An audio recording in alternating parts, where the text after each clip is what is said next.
Pre-hung doors, and by that I mean doors that come with the holes already bored, the hinges already installed, and already attached to the jambs, are absolutely the way to go in most cases.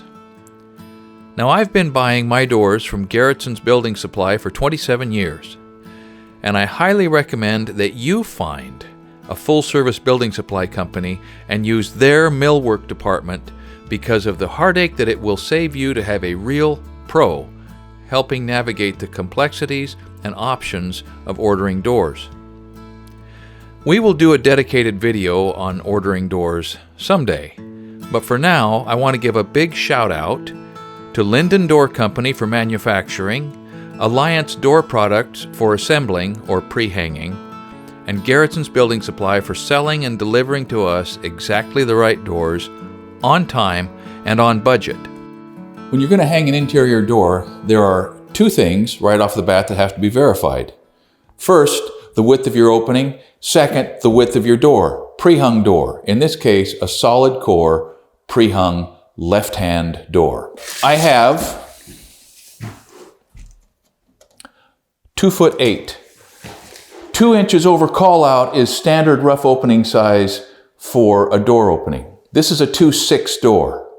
The opening is framed at 2'8". Now we verify the size of the door.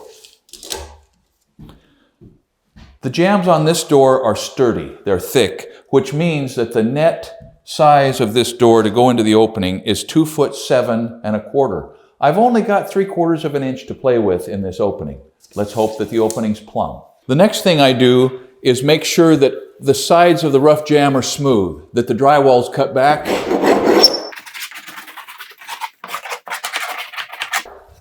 So you don't have to fight obstructions. The height is important too. I happen to know that in this case, this opening is a little shorter than I would like.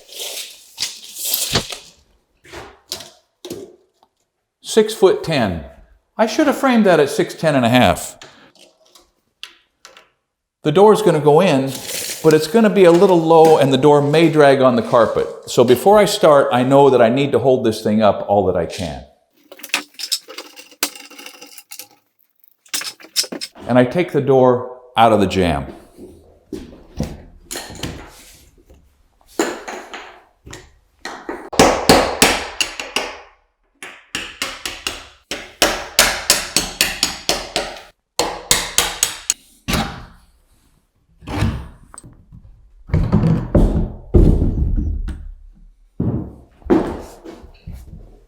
Now before I take another step, with the jambs cleaned off so I know that I'm going to get a true reading, I just make sure that the opening is relatively plumb, and if it's not plumb, I know what direction I need to be ready to sort of fudge the door into the opening with.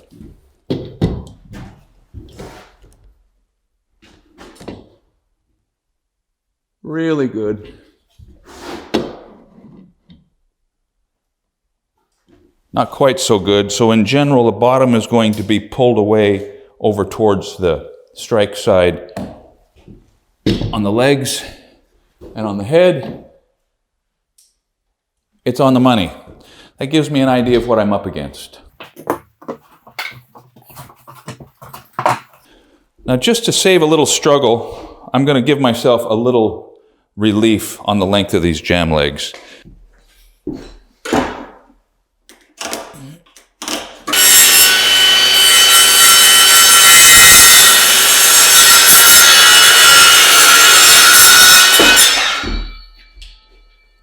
It's important to cut this from the back so you don't chip the finish on the face of these jambs. I'm going to get rid of that right there.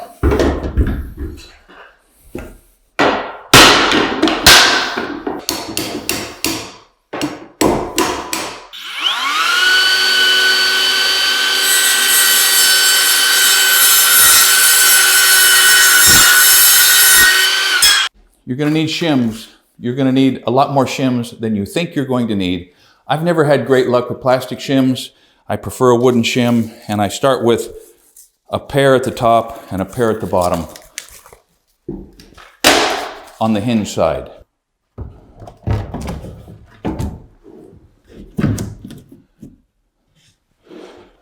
Now You may remember that I determined that the bottom was going to need to come out a little bit, so I'm just going to put a pair at the bottom on the strike side and see if the top can stay back tight against the wall. I'm going to hold it up.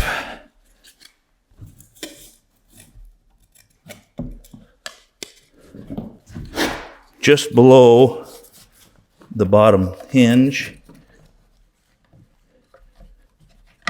flush with the drywall, one shot, just to hold it. I'm going to flush this with the drywall, push it back. I've held it up, one shot in the middle of the jamb.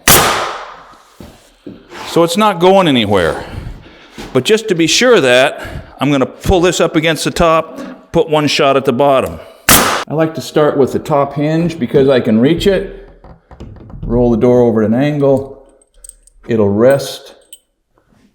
You can reach up and with just a little messing around, get it started. Then try to get the middle one to start.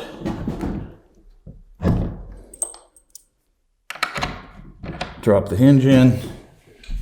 The bottom one. So now the door's in place.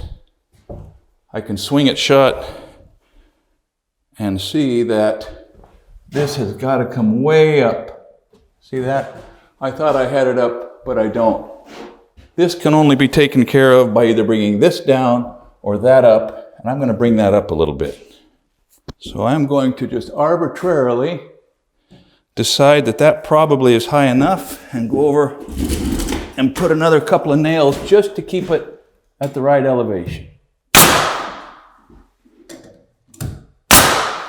Let's see how we did. Okay, we're getting better.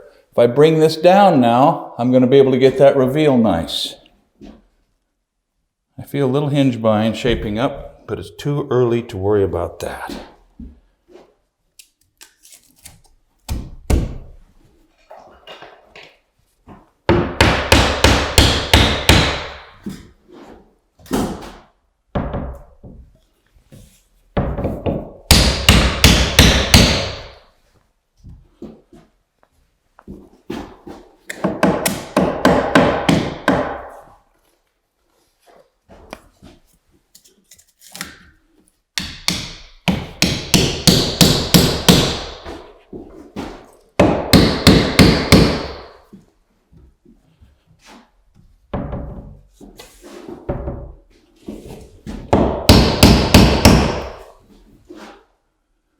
You got to make sure that the reveal at the head is even before you anchor your jamb legs in too tight, because it gets harder and harder to adjust that if you're either down on the floor, up against the head, or have a nailed off jamb leg. You can't really move it. So you got to make sure that that is good before you commit yourself too much further. Gonna throw one nail down here at the bottom because that jamb's holding a little pressure on the door when it closes. I want to get rid of that.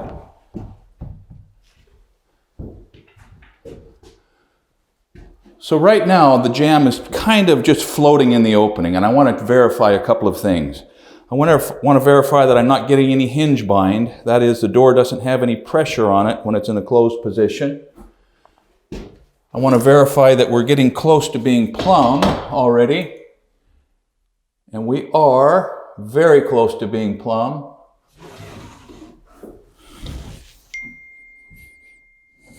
Yep. I want to verify that when the jamb is flush with the drywall on both sides, that the plane that's established by the door planes with the strike jamb all the way down. I know that the door planes with the hinge jamb because the hinges are holding it in the right attitude, but I want to make sure that the opening, the wall itself, is not twisted, and right now is when I can tell. We're flushing, we're flushing, we're flushing. We're good enough to move forward.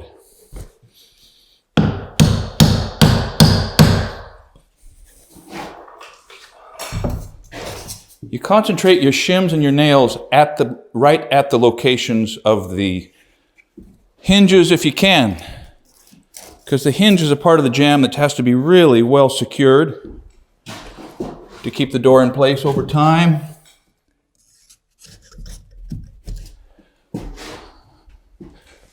And to hold the shims in place, you put the first nail below them because they're not set yet. That's better. Now the bottom reveal is virtually identical with the top.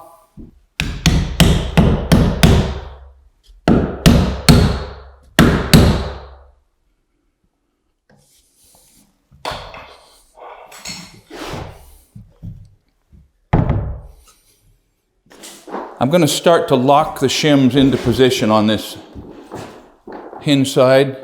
There are no shims right here. I'm going to pull it back nice and tight against the wall.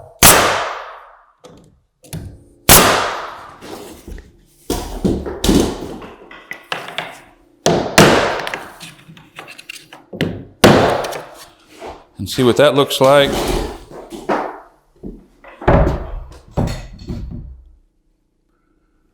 Got to go back right here between those shims, and we're going to be getting real close.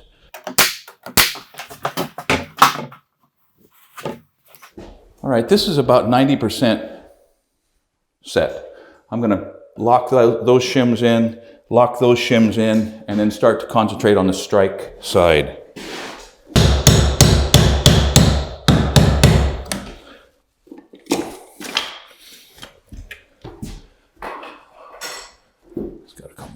Here.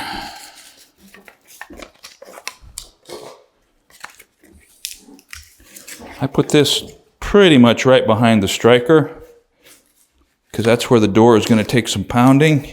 I'm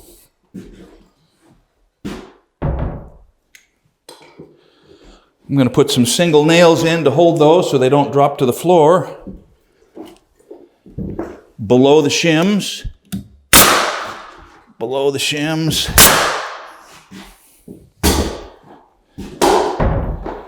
Now I'm going to start bringing them out. And I want to match whatever the reveal is right here, which is dictated by the reveal over here, needs to be uniform. I'm going to cut that off.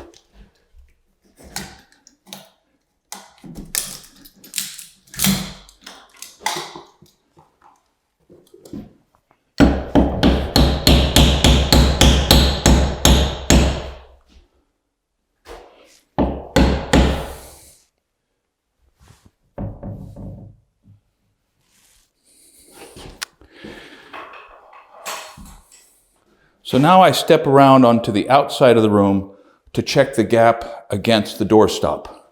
It's touching the doorstop at the bottom. It's planing pretty nicely with the drywall. And it's away from the doorstop at the top, which is fine because it is inside of the plane of the drywall. So I just knock it out. Bango. Got contact with the doorstop all the way across the head, all the way down the side. You'll notice that with a well-hung door, when it's closed, there's a little bit of relief between the door and the doorstop on the hinge side, so there's no chance of it binding and creating hinge bind and holding the door open all the time. This is the side that needs to be uniform bearing, and it is. So now I'll go back, fine-tune the reveal, and lock it.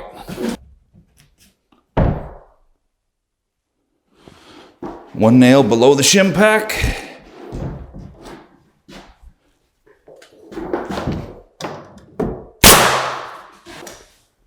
We're good. We have the same reveal across, the same reveal coming down, and it gets just a little wide right here. Almost inconsequential, but not quite.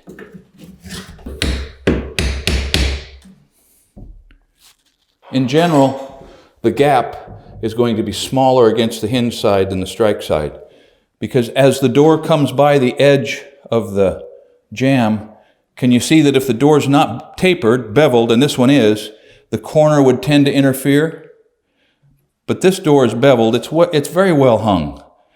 it's beveled so that the reveal stays the same from the moment that the inside of the door is adjacent to the jamb all the way through the close. It stays just the same. We have clearance over here, always dictated by the mortising in of the hinges. I think we're pretty good. Lock the strike side.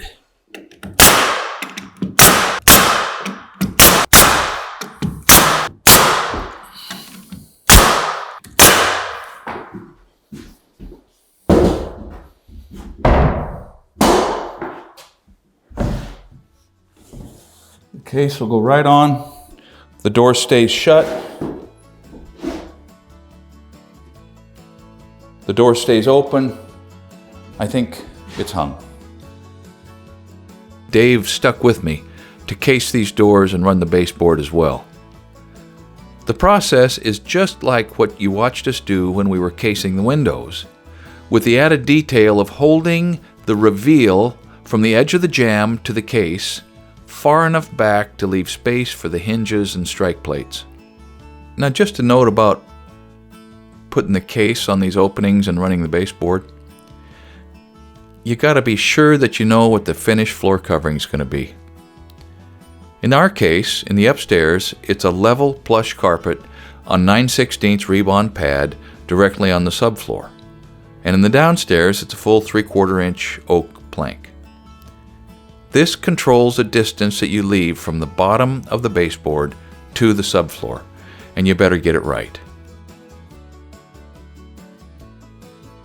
One of the first choices to make in residential construction around here is whether you're going to install a solid core interior door like these or go with hollow core instead.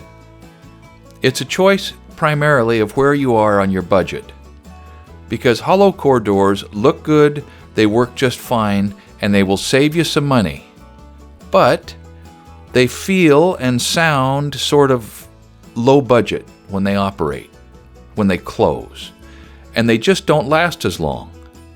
Now, neither option is right and neither option is wrong. It's just one more cost-value decision that we all have to make when we begin to build something like this. Thank you for watching Essential Craftsman, and keep up the good work.